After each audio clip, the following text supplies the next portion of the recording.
Bapak, Ibu, saudara-saudari yang saya kasihi, berikut kami akan menyampaikan simbol-simbol yang ada di dalam gereja Santo Yosef Matraman.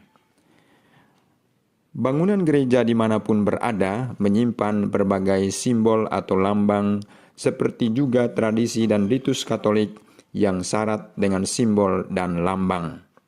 Pemahaman akan makna yang tersirat di balik lambang tersebut akan bermanfaat membantu umat antara lain untuk menghayati imannya, memudahkan mencari perenungan, dan mengakrabkan diri pada Allah yang dipuja. Yesus Kristus dalam Injil Yohanes menggambarkan dirinya sebagai jalan, di mana Allah melalui Kristus turun ke dunia, menemui manusia, dan melalui Kristus juga umat manusia ditarik menuju Allah.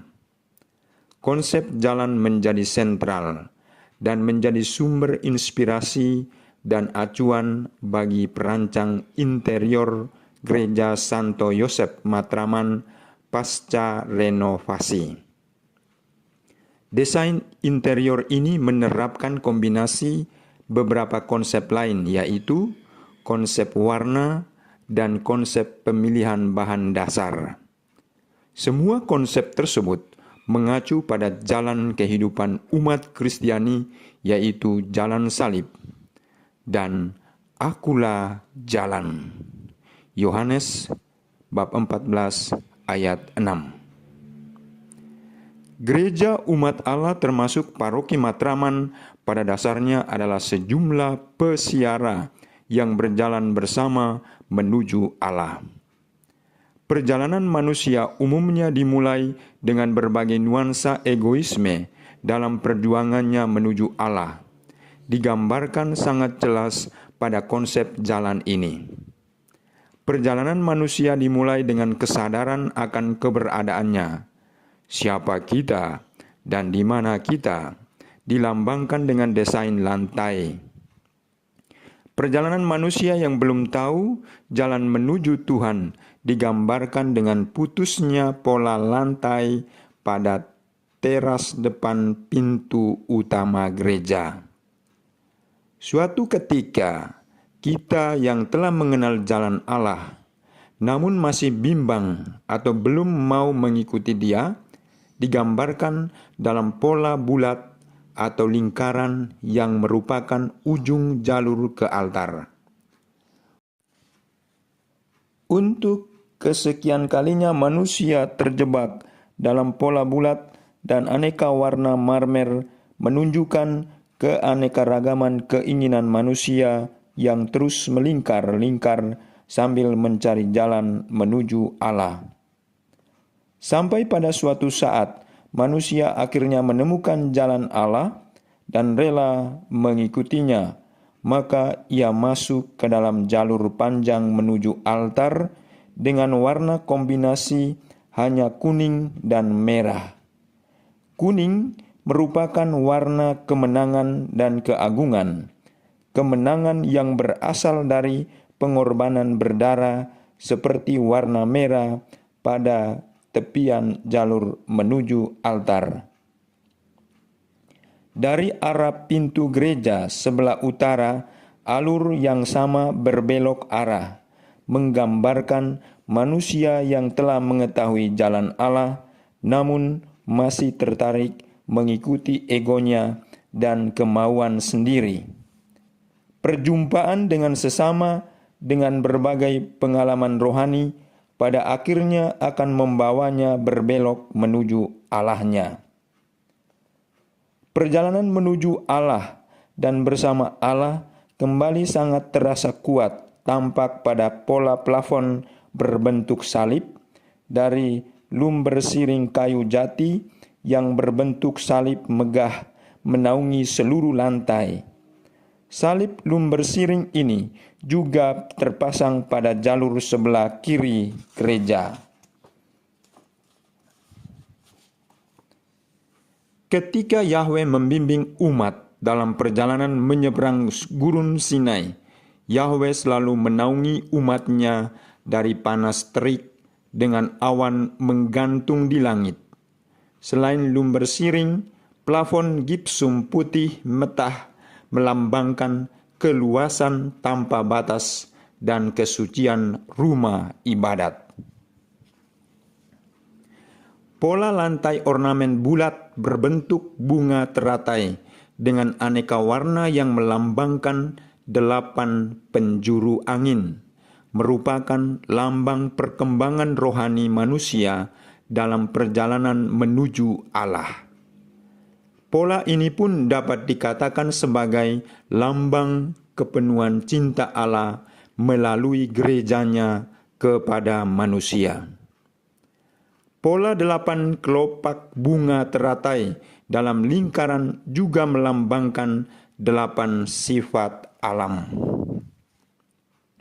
Gereja bersifat bumi yang mau dan mampu menerima siapa saja dengan segala perbedaan, kekurangan, dan kelebihan. Gereja bersifat matahari yang menyinari dan menghidupi semesta kehidupan rohani.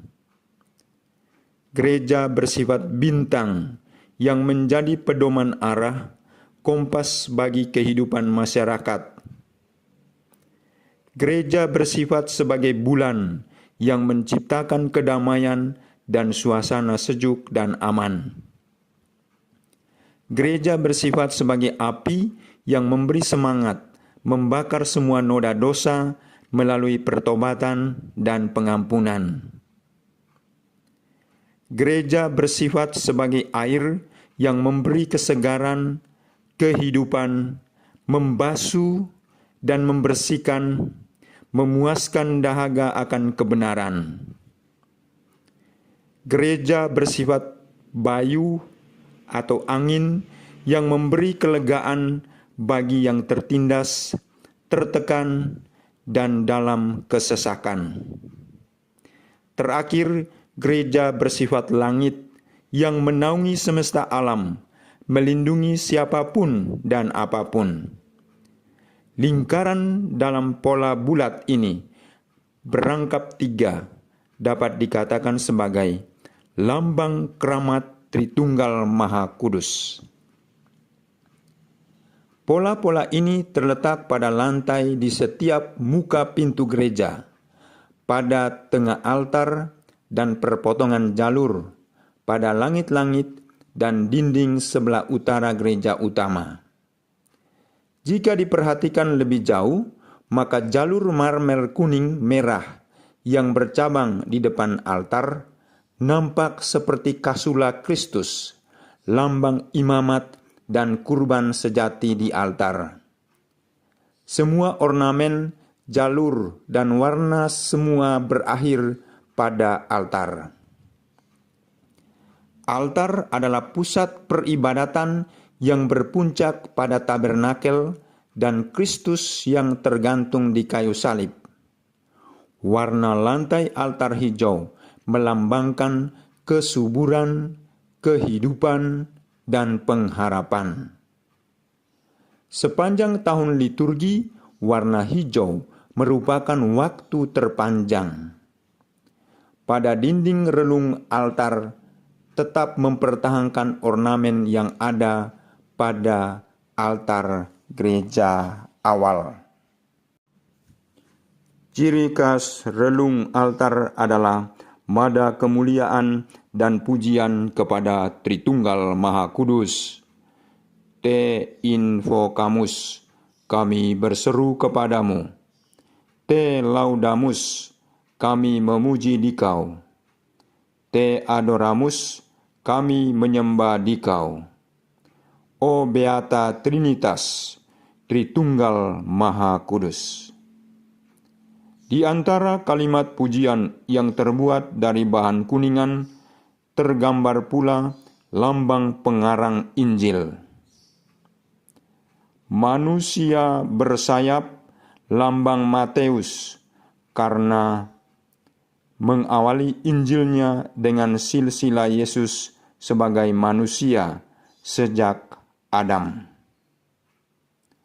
Singa bersayap, lambang Markus, yang mengawali Injilnya dengan penampilan Yohanes Pembaptis yang menyerukan pertobatan, laksana singa mengaum di padang gurun. Lembu bersayap melambangkan Lukas yang memberi tekanan pengorbanan dan belas kasih pada Injilnya. Burung elang adalah lambang Yohanes yang mengawali Injilnya dengan asal-usul Yesus dari tempat tinggi. Pada mulanya adalah Sabda, dan Sabda itu ada bersama Allah. Yohanes 1:1.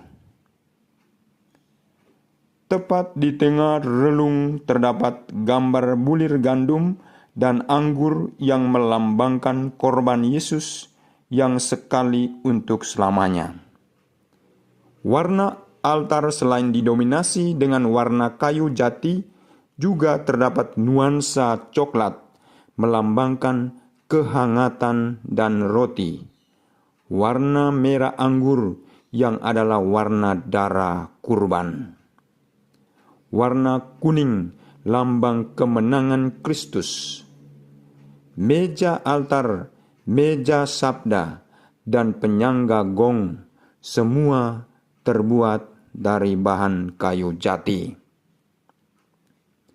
Masih pada bagian altar, patung Maria dan hati kudus Yesus di bagian kanan dan kiri relung altar.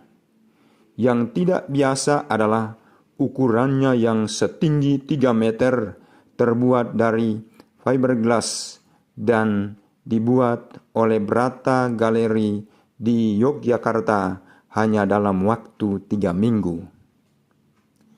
Pada panti imam terdapat patung Santo Yosef yang menyangga bangunan gereja di tangannya, merupakan patung peninggalan gereja lama. Sakristi terletak di basement, di bawah altar, dan menyambung dengan kapel untuk misa harian. Tangga turun menuju sakristi terletak di kiri kanan altar masing-masing, berjumlah 14 anak tangga. Angka 14 merupakan angka keramat dalam kitab suci, seperti 14 suku Yakub, 14 jenjang keturunan Adam sampai kepada Yesus. Pemilihan bahan interior pun mendapat perhatian dan makna. Bahan utama interior sangat dominan kayu jati. Rajanya kayu karena paling kuat, tahan lama, dan indah seratnya.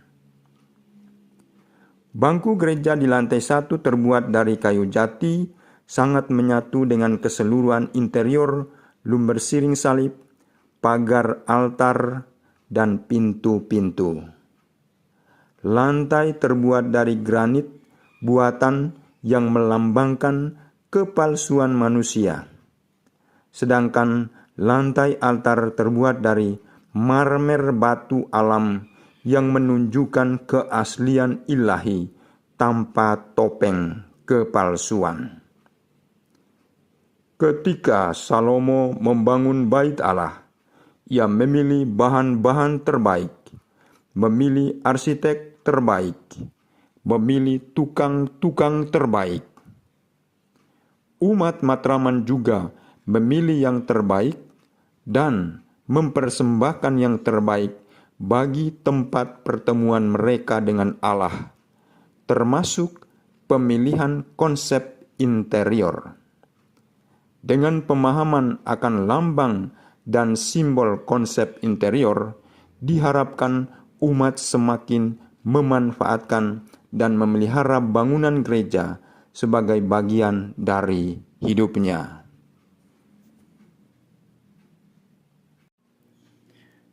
Pemberkatan gereja pasca renovasi dilaksanakan pada Hari Raya Tritunggal Maha Kudus, 26 Mei 2002 oleh Bapak Uskup Agung Jakarta, Julius Kardinal Dharma Atmaja, SJ. Demikianlah penjelasan tentang simbol-simbol Gereja Santo Yosef Matraman. Sumber dari penjelasan ini diambil dari buku Di Bawah Lindungan Santo Yosef, Refleksi Perjalanan Umat Paroki Matraman dari tahun 1909 sampai 2006. Halaman 27 sampai dengan halaman 31. Tuhan memberkati kita.